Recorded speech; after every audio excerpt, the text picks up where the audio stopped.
Siwezi subiri dakika. Unajua mimi nashindwa kuelewa kabisa. Mwajibu wako kutekeleza unshindwa.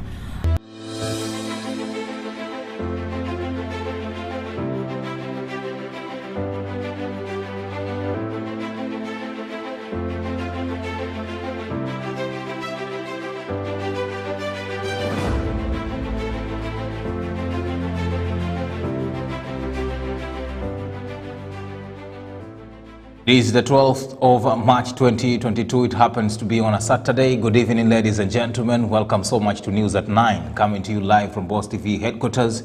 And we are streaming this stuff live on Facebook. My name is SHADRACK, OGEGA, assisted by Felix Otieno as my sign language interpreter. Now, we start things over from Azimio La Umoja movement and how Wiper leader Kalonzo Musyoka has joined the movement. And Kenyans have had finally enough of their gazing after Wiper leader Kalonzo Musyoka joined Azimio La Umoja movement and accepting to support Raila Odinga's candidacy to become president. Kalonzo and other OGEGA-affiliated parties attended the unveiling of Raila Odinga as the preferred candidate for the Azimio La Umoja in a colorful event at KICC in Nairobi.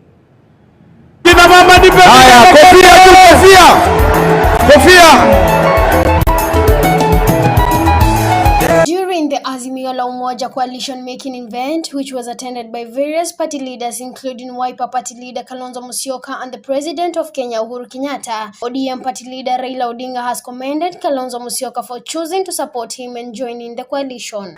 Sitaki kusema zaidi ya hayo, namaliza kusema shukrani sana kwenu ndugu zetu zote, ndugu Kalonzo Musyoka.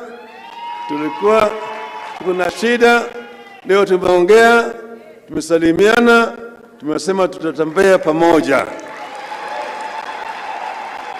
According to President Uhuru Kenyatta, the government which the coalition intends to create is a government that will embrace inclusivity and involve everyone in the governance matters. Speaking, Uhuru said that all the leaders of the coalition have the potential to run for the presidency seat, but have decided to support the ODM party leader as the flag bearer of the coalition. Mumeamua ya kwamba muundo wa kuunda serikali hautakuwa muundo wa kujipenda, utakuwa an inclusive arrangement ambayo hakuna mtu mmoja ambaye atawachwa nyuma, na kila mmoja wetu atahusishwa katika huo uongozi.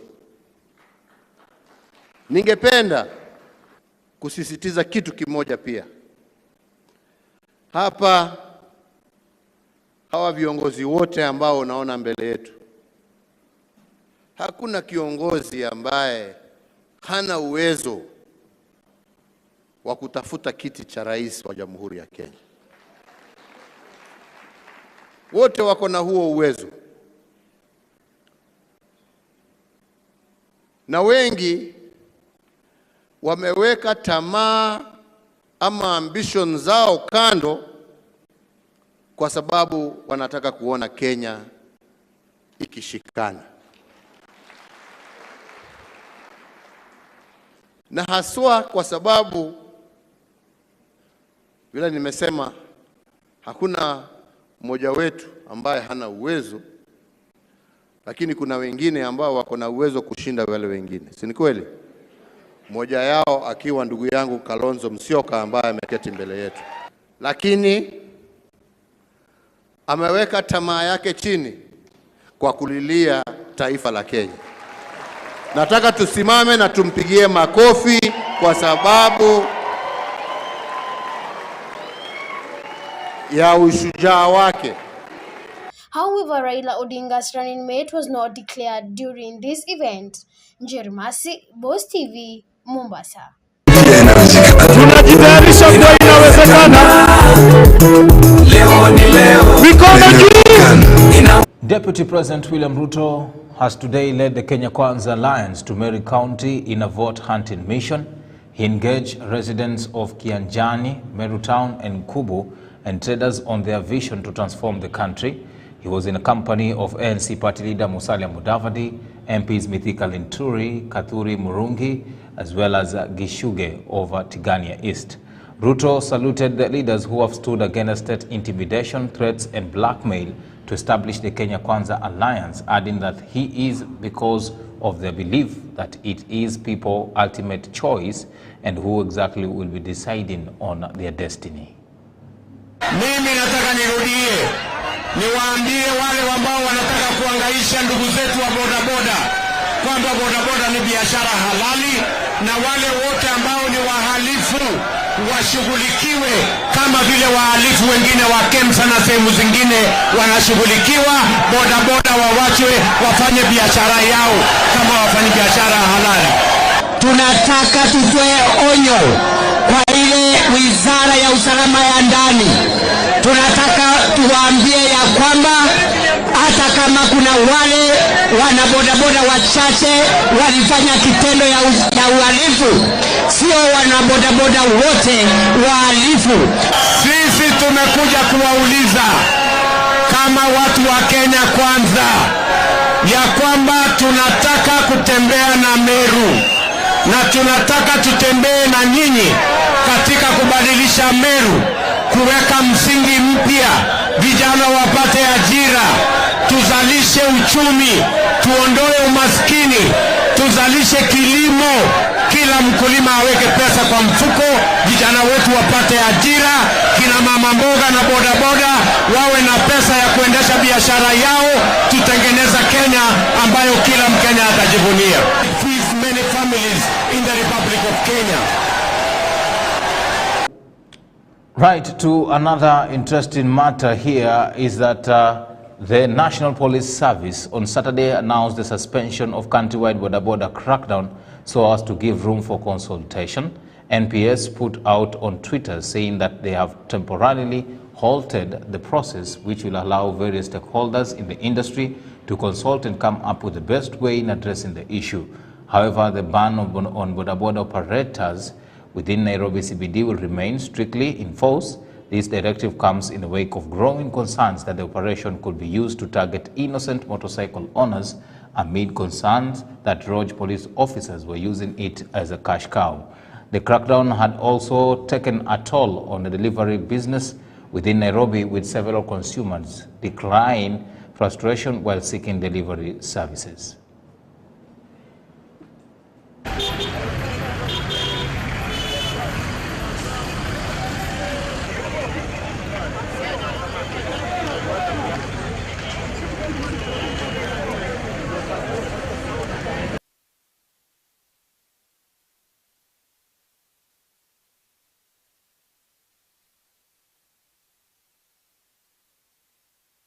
Right, still staying with matters about the boda countrywide crackdown, the Interior Cabinet Secretary Fred Matiang'i has defended President Uhuru Kenyatta's directive of a countrywide crackdown on boda operators, saying the move will deal with crooks who illegally operate in the said sector without proper legal documents such as licenses.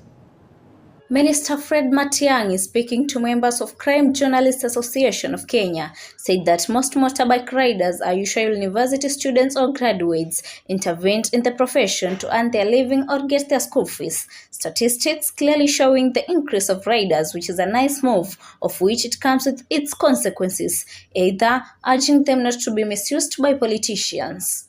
Problem number one, total breakdown of the regulation of the sector. No regulation at all. The sector grew faster than the regulatory frameworks. So you have no established schools, you have no established certification system, you have no established way of processing these people. That's number one. Number two, the politicization of the sector became the choice area of recruitment for political players. My brothers and sisters, you are Kenyans, you live here. I mean, I'm not telling you anything you don't know. You have seen even clips, I have seen them myself, of how politicians tell these guys, line up, chua, chua, chua, chua, escort me. In the other side of Mr. Joe Musheru, he urged the journalists to be very careful with their work to enable them to work together. Obviously, we've come together because of some of the challenges we are seeing in the border sector. But you know, it's not the only sector we're having challenges. I think, is fake news a crime? And if it is, maybe on your website you should be the first ones to flag things as fake or not fake. And I'm sure everybody would be coming to your site to immediately check that, you know, this person is very well known for fake news. Or someone says one thing and then another thing, you know, opposite. There are a lot of things that you can do. And so, you know, for us as a ministry, you know, we want to see how we can work with you on some of those aspects. Reporting for Boss TV News, my name is Miriam Diti. Now to a story here on no more masks. And following the lifting of mandatory wearing of masks as a way of containing the spread of COVID-19, Kenyans have had to express their divergent views about the move, and Sharon Nyakundi has compiled this for us. Ministry of Health imposed a national-wide mask mandatory on April 3, 2020 at the height of COVID-19 infections. National Police Service moved to enforce the regulations. However, the Health CS yesterday uplifted the long-standing mandatory wearing of masks in public places, which brought about different ideology with the common mwananchi. Lazima uvae, kama hujavaa unashikwa, unatolewa faini, hiyo ni mbaya. Na kwa upande wangu nimedhirika kidogo kwa sababu ya biashara hii ya barakoa, ingawa si sana, stock nachukua kidogo kwa maana ni biashara nilikuwa naona inaweza kuja kukatika anytime. However, Kenyans that had ventured into face mask selling have complained towards the lifting of mandatory wearing of mask, causing their business to go down. Biashara imeteremka kwa sababu watu walikuwa wanajisaidia kupitia kwa hii biashara ya barakoa, na pia kwa upande mwingine pia wananchi wamepata na afueni, ni kwa sababu walikuwa wanashikwa sana. Walikuwa wanashikwa na polisi kama hujavaa usiku unashikwa. Kwa hivyo ni jambo mzuri. Kwa hivyo kitu tu mtu ni kujiangalia, kwa sababu kila mtu anajua hii janga liko la corona. The other side of Kenyans are breathing a sign of relief since the people that were not putting on mask were arrested and fined, which really pressed Kenyans financially. Ikifika kama saa 12 hivi jioni, maaskari wanatoka wanashika watu kwa sababu ya barakoa. Unatolewa faini, mtu unaona anatolewa faini kwa sababu ya barakoa, na ni usiku tu ndio unasikia ni kama corona inakuja. Tunauliza kwani corona ilikuwa inakuja usiku ama ni kila wakati? Kwa hiyo tunaumia kama umesahau barakoa, ama kama nimekukatikia njiani, unakuwa na wasiwezi utapata barakoa wapi? Pengine una hiyo shilingi 10 ya kununua. Haya, lazima umeshikwa, utaenda kutoa pesa pia. Utatoa pesa, pengine huna, unaanza kupigia wenzako pia utumie pesa. Inabidi sasa at least tunafueni. Additionally, the business people who had ventured in face mask selling have been urged to venture in other businesses. Huo tutaendelea na biashara zingine pia. Kuna maji, vijana wanaweza fanya biashara nyingine kuuza maji kama hiyo pia na change. Reporting for Boss TV, I'm Sharon Nyakundi. A non-governmental organization that advocates for the rights of widows has condemned politicians who use religion and culture to harass women who seek leadership position instead of embracing the reality of women's leadership. Led by the organization Director General Mwanaisha Gaseremo, she said that the new constitution of 2010 gives women a chance to participate in leadership. It has been reported that politicians opposing women's leadership are using religion and culture to mislead the community who support women. A group of women in leadership positions came together and strongly stated that they will not allow misconceptions and tactics to humiliate or harass women in politics, urging women to unite to achieve their dreams. Tunawaambia wale wote ambao wako hapa, ambao bado wanaatiati eti mwanamke paka leo ni mtu wa kunyanyaswa. Tunasema tunajua kuna wale ambao wanatumia aya za Quran vibaya, aya za Biblia wanazitumia vibaya, wanatumia pia mila vibaya ili kuhakikisha kwamba msichana wa Kwale amekandamizwa. Tunasema safari hii tunawaambia mukome. Hakuna mtu ambaye hawezi. Ni wewe uweze kujiamini. Ni wewe uweze kuungana na wenzako.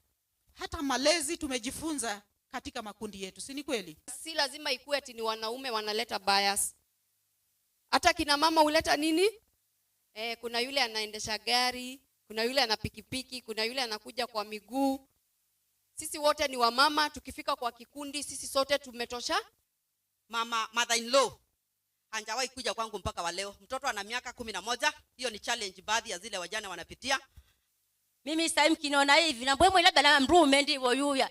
Sina mume mwenzenu, mimi nijiamini. Nafanya mambo yangu, kivyangu na najipa moyo. They also encourage women to avoid discrimination between themselves in order to develop economically and commercially, explaining the challenges women face in society. Haijamaanisha kwamba wewe ni mjane kwa hivyo kuna mambo mengine huwezi fanya. Mjane anaweza kuwa tajiri zaidi ya matajiri. Sawa sawa, mjane anaweza kusomesha watoto wake mpaka university. Na mjane anaweza kula vyakula vitatu kwa siku. Kwale Deputy Governor Fatuma Achani and nominated Senator Agnes Zani are gearing up to succeed Governor Salim Vuria, among other 4 male politicians. Cliff Mark, Boss TV. Kibao hapa, kibao kikali sana. Now let's head to some sporting activity here before we call it a day.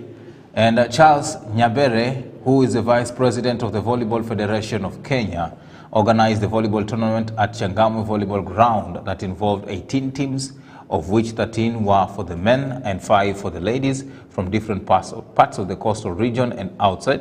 It is a competition which is expected to continue tomorrow, and the winner expected to receive balls, money and a trophy as rewards.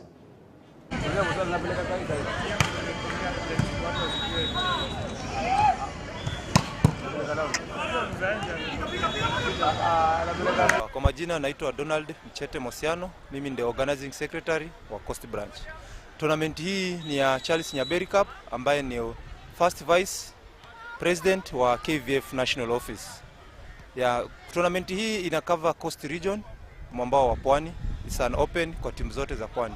Ila kwa wakati huu tumealika timu kutoka nje, tuko na Malex Kenya. Ya tournament hii madhumuni yake ni kukuza talanta huku chini. Unavyojua mchezo wa volleyball unapoanza mapema huenda hata ukajipatia kipato kupitia kwa mchezo huu. Timu tuko na 18 ambapo 13 ni za wanaume na 5 za kinadada. 5 kwa hivyo 13 tumecheza katika mfumo wa makundi manne. Timu ninio makundi mawili yakiwa na timu 4 na makundi yale mawili tena yakiwa na timu 3. Ya mshindi kuko na zawadi nyingi pale, tuko na neti, tuko na mipira, tuko na vikombe na vile vile mdhamini mkuu ambaye ni Charles Nyaberi amekuwa hapa, ametuahidi kuna kabahasha atapeana kwa washindi.